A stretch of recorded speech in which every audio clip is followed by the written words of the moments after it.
제가 좀 편리한 지가 꽤 됐거든요. 한국 사회 쫓아다니면서 못 받는 지도 꽤 됐는데,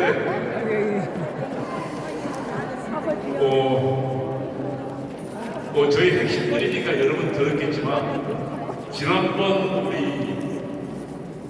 윤석열 대통령이 기름을 선포할 때 여러분 그 멘트 중에 정말 피를 토하는 심정으로 말씀드린다고 이야기했습니다.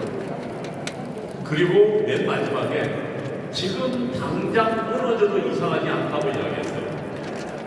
이번에 대통령의 최후 진술에는 그것이 무엇인지를 본인이 설명했습니다. 오늘 그 이야기를 짤막하게, 왜냐하면 여러분들은 이 이야기를 하는 이유는 여러분이 몰라서가 아니라 여러분이 저와 똑같은 얘기를 여러분 주변에 하라고 이야기하는 겁니다. 그렇죠 여러분? 그래서 여러분도 아예 외우셔야 돼요. 근데 그러면 대통령이 왜 피를 끓는 심정으로 말했을까? 그리고 대통령은 왜 대한민국이 당장 무너져도 이상하지 않다고 했을까? 바로 그것은 이 이야기입니다. 대한민국의 모든 혼란은 김정은의 지시를 따르는 추상화들 때문이다. 이것을 분명히 우리는 알아야 되는 것인데, 3번 들어주십시오. 이게 지금 윤노총 간첩단 조직법입니다. 여러분 여기에 석고로가 있습니다. 석고로뿐만 아니라 윤노총은 아예 윤노총 위원장 양경수 있죠. 양경수가 이성계의 직계 후배고, 그 다음에 경기동부연합 소속이니까 위원장, 그 다음에 그 조직 제2국장 이 둘이 전부 간첩이라는 얘기예요. 이들에게 내려간 지시를 좀 보겠습니다. 넘겨보세요. 이게요, 2023년도에 후쿠시마 오염수 얘기 나왔을 때 북한이 내린 지령입니다. 근데 그 뒤에 보세요. 핵테러 행위가 전 인류에 대한 학살 행위다 라고 이거를 가지고 싸우라고 지령해요. 그런데 바로 그 다음에 더불어민주당 성명 내용을 한번 넘겨보세요. 이게 지금 더불어민주당이 그 다음날 국회에 나와서 한 성명, 그 뒤에 내용 보세요. 일본 정부는 인류를 향한, 아까 뭐예요? 전 인류를 향한 핵테러라고 했죠. 핵테러 시도를 강력하라. 북한이 지령한 내용이 우리나라 국회의원이 그대로 하고 있는 거예요. 이것 때문에 들어간 돈이 그 다음 넘겨보세요. 그래가지고 세금이 1조 6천억이 낭비됐습니다. 그런데 후쿠시마 처리수 가지고 아직 단 한 건도 오염 사례가 발생한 적이 없어요. 이건 뭐냐면 북한이 대한민국과 일본의 관계를 틀어놓으려고 간첩단에게 지시하고 그 지시대로 대한민국 국회 더불어민주당이 행동했다는 건 아닙니까 여러분? 이 더불어민주당 용서할 수 있습니까? 그 다음 넘겨보십시오. 이게요, 민노총 간첩들에게 윤석열 정부가 들어서자마자 내린 지령입니다. 이게 3월 21일입니다. 윤석열 대통령이 3월 10일 날 대통령이 당선됐죠. 아직 취임하기 전입니다. 근데 그 내용 보세요. 윤석열 놈이 당선되어 친미 4대적이고 반민중적이며 반통일정권, 통일적인 보수정부에 들어섰다. 그러면서 파란 거라고 보세요. 집권 초기부터 윤석열 패거리들에 대한 실천투쟁을 공세적으로 전개하라. 다시 말하면 처음부터 윤석열 퇴진투쟁에 나서라고 북한이 지령했습니다. 그리고요, 그 뒤에는 뭐라고 나옵니까? 윤석열 놈과 일가족 누굽니까? 윤석열 대통령 부인 김건희 여사입니다. 북한이 이렇게 지령하니까 줄기차게 김건희 여사 물고 늘어진 겁니다. 그 다음에 친구들의 국회 추경 이걸 가지고 그 맨 밑에 보세요. 윤석열 탄핵 투쟁의 문신을 제2의 촛불 항쟁처럼 일으켜라. 그러자요, 딱 3일 있다가 민주노총 대표자 회의에서 결의문이 나옵니다. 넘겨보세요. 이게 결의문인데요, 맨 밑에 보세요. 뭐라고 하냐면 우리는 윤석열 정부 5년 동안 중단 없이 투쟁할 것이다. 뭘 위해서요? 탄핵을 위해서.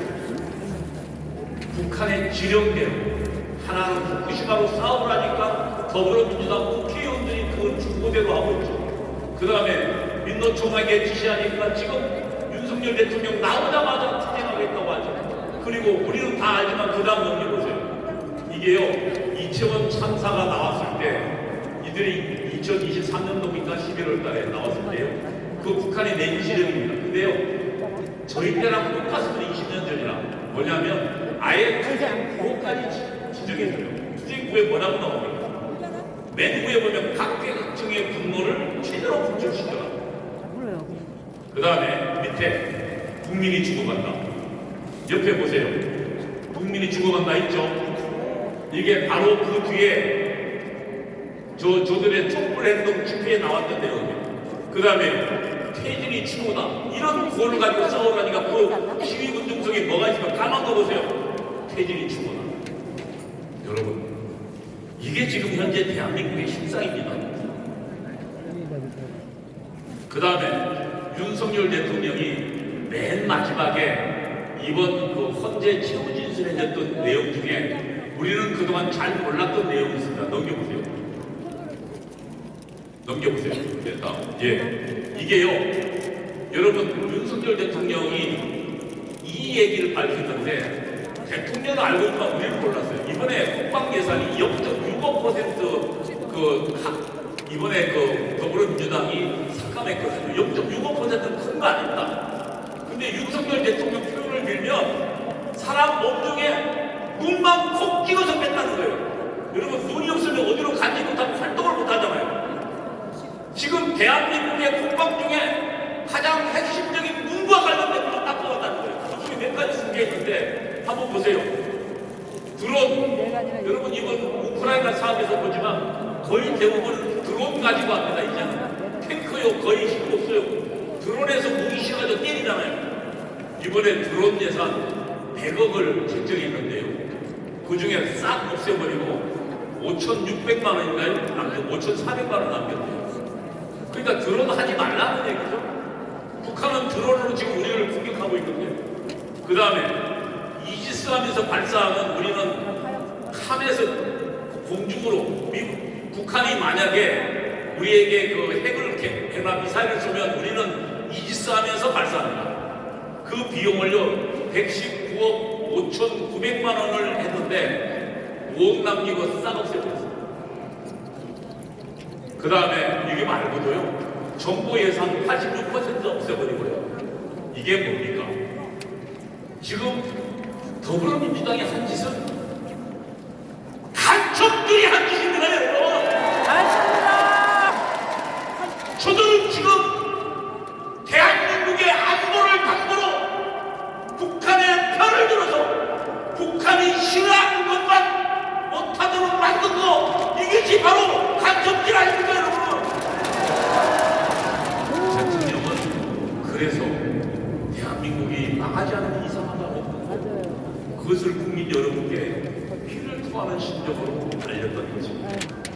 여러분, 이 대통령의 호소는 바로 어떻게 됐습니까? 내용을 여러분 알지만 짤막짤막하게 제가 말씀드리면 넘겨보십시오. 대통령에게 내란 프레임이 뒤집어 씌워졌습니다. 그 다음에 정치인을 끌어내라는 홍장업 메모하고 국회의원을 끌어내라는 박종근 증언이 이것이 윤석열 대통령을 내란죄로 본 결정적인 두 가지 증언입니다. 아시지만 홍장은 메모가 나왔고요. 그 다음에 그 옆에 12월 6일입니다. 박종근이가 이 박선원 만나가지고 대통령이 정치인을 체포하라고 정치인을 끌어내라고 했다. 넘겨보십시오. 이 내란 프레임의 기획자는 박선원인데요. 그 다음 이 홍장원과 박선원이가 만난 행적이 있습니다. 이 홍장원도 박선원을 만났습니다. 그리고 박선원의 지시를 받았어요. 다음. 그 다음에 12월 6일 박선원하고 김명주가 박종근 특전사령관을 찾아갑니다. 12월 6일. 그런데 최근 증언에 따르면 12월 5일 날 이미 우리가 간다고 이야기하고 뭘 물어볼지를 다 이야기했어요. 그럼 여기도 박선원이가 있습니다. 넘겨보시죠.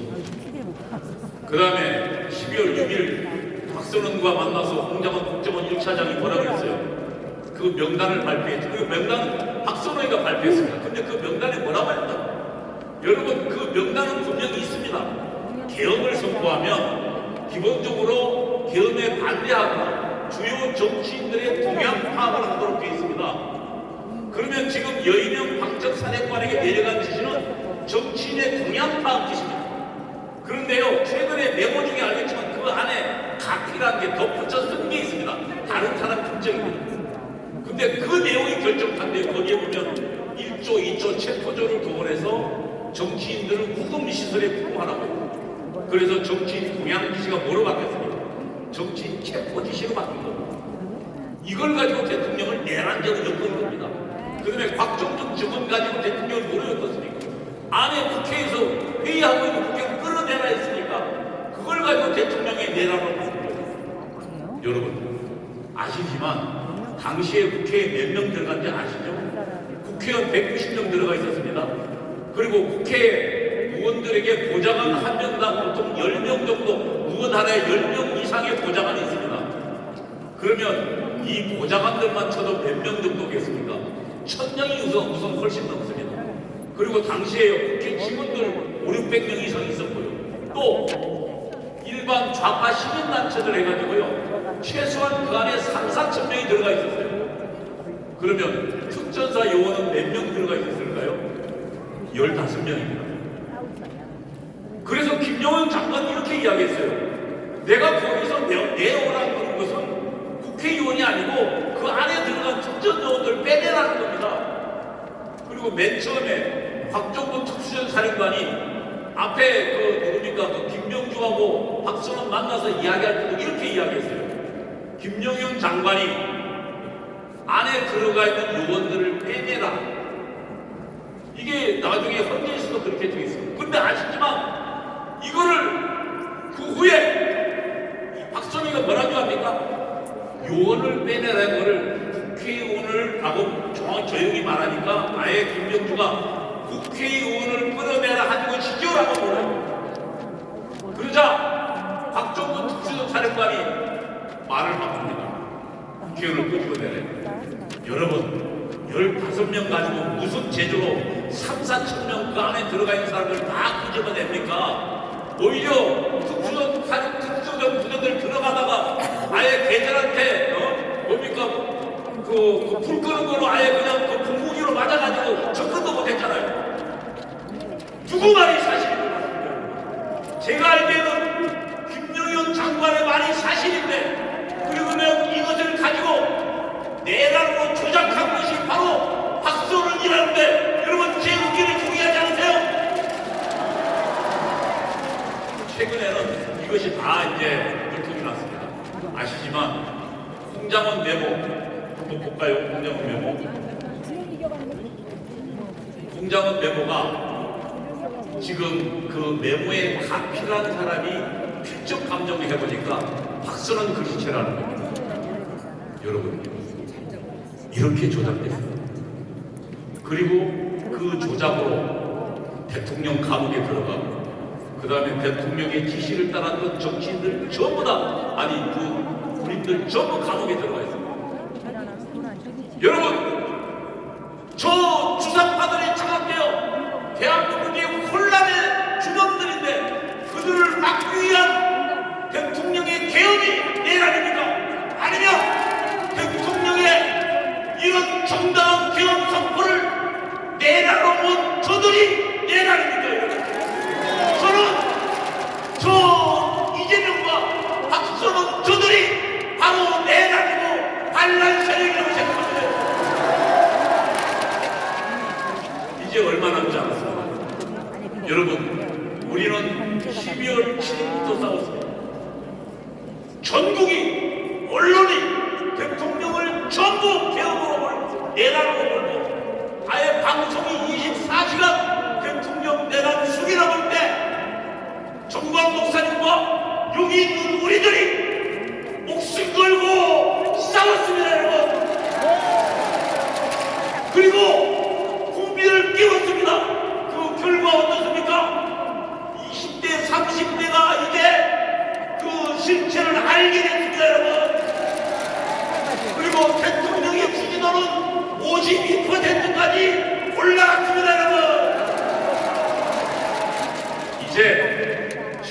승리가 얼마 남지 않았습니다. 첫 번째, 대통령은 가문에 나오셨지만 이제 이번 주나 다음 주 내에 대통령이 직무에 복귀할 것입니다, 여러분. 그러면 저는 딱 두 가지 해야 됩니다. 첫 번째, 반란의 가다만 박소라, 이재명, 그리고 더불어민주당 국회의원들, 그리고 그들의 지시를 따른 공수처장, 그 다음에 경찰, 국가수사본부장, 이들을 전부 가부대보해야 됩니다. 다음으로 저는 우리 잠깐만요, 많이 생각이 저는 이번에 법무장관 받고 있는 겁니다. 그래서 김학성 교수 사람 같은 사람이 법무장관